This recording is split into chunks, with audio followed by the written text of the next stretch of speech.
guys, so actually I have another possible Mandela effect video for you today.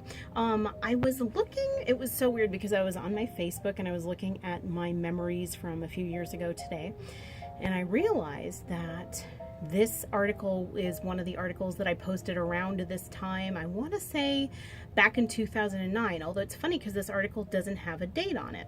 But in any case, so I guess it's a timeless article. But in any case, I found this article, and essentially the title is "Scientists May Have Just Discovered a Parallel Universe Leaking into Ours."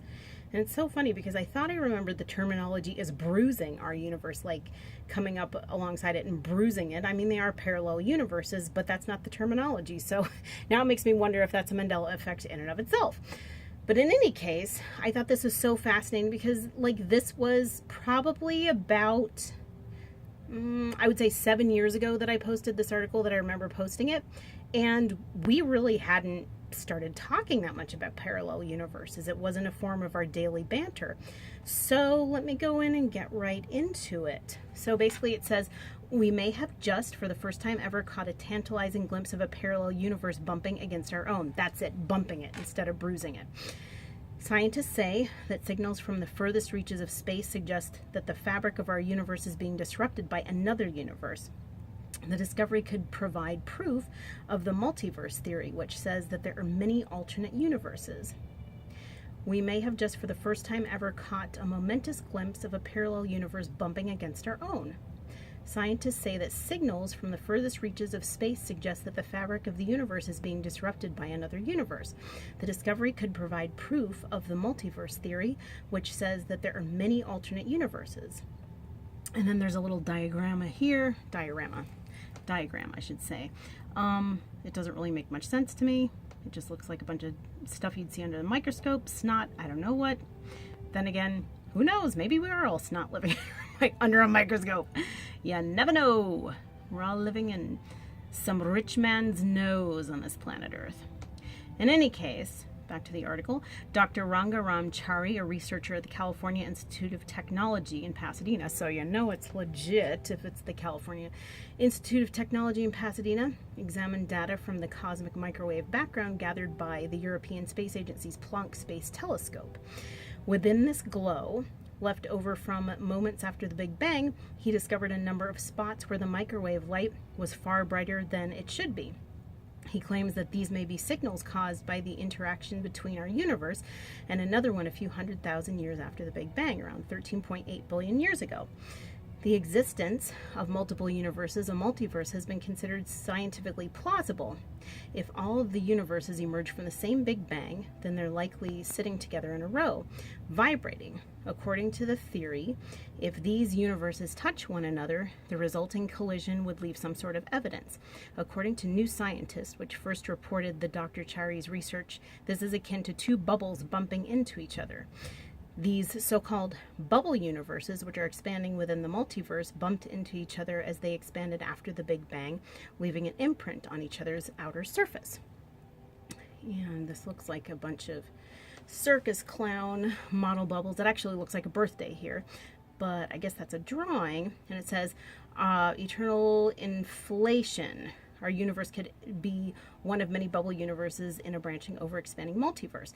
If we bump up against another universe, it could leave a mark on the ancient sky. Like a bruise made of light. That would be kind of fascinating, actually. Dr. Chary says the signals that he has seen suggest the alternate universe may be very different from our own. He says it could have a ratio of subatomic particles called baryons and photons that is about 10 times greater than what we see in our own universe. This would mean that the physics in this alternate universe could be quite different from our own. Now that, I don't know, that leaves me a little bit mystified, because I thought that if there are multiple parallel universes, then any possible universe we could imagine could exist. So basically, my thought on this was always that we have maybe the whole parallel universe interaction and interface is a natural phenomenon. I mean, maybe we don't need CERN to enact it, although CERN could be speeding it up. But my feeling is that if parallel universes are wafting in and out of each other and we're seeing all these little changes, that they would have to be parallel universes that are not that different from our own, so as to not rend the time-space continuum. That's my theory, so I couldn't really speak to the whole physics thing, plus I'm not a physicist, but it's kind of interesting that he's talking in such finite terms. Okay, so I'll continue. And I'm reading this to you, by the way, because what drives me crazy is when I go on to look at a really interesting looking YouTube video and it's all in writing. And I'm like, what is this? We don't have talkies anymore? Can nobody just talk to me anymore? And plus, I like the sound of the human voice. My voice, not so much, but you know, for the most part, I like the sound of human voices. I'm kind of like George Costanza when he reads books and he's like, oh, I want to get a book on tape because I always hear my own voice when I read the book. And then it was that episode where he got the book and the book on tape and it sounded just like his own voice. Oh my God, that was so dumb. But I'm getting off topic. Okay, so Dr. Chary explained the fine-tuning of parameters in the early universe required to reproduce our present-day universe suggests that our universe may simply be a region within an eternally inflating superregion. So that kind of more deals in the infinite. Many other regions beyond our observable universe would exist, with each such region governed by a different set of physical parameters than the ones that we have measured in our universe.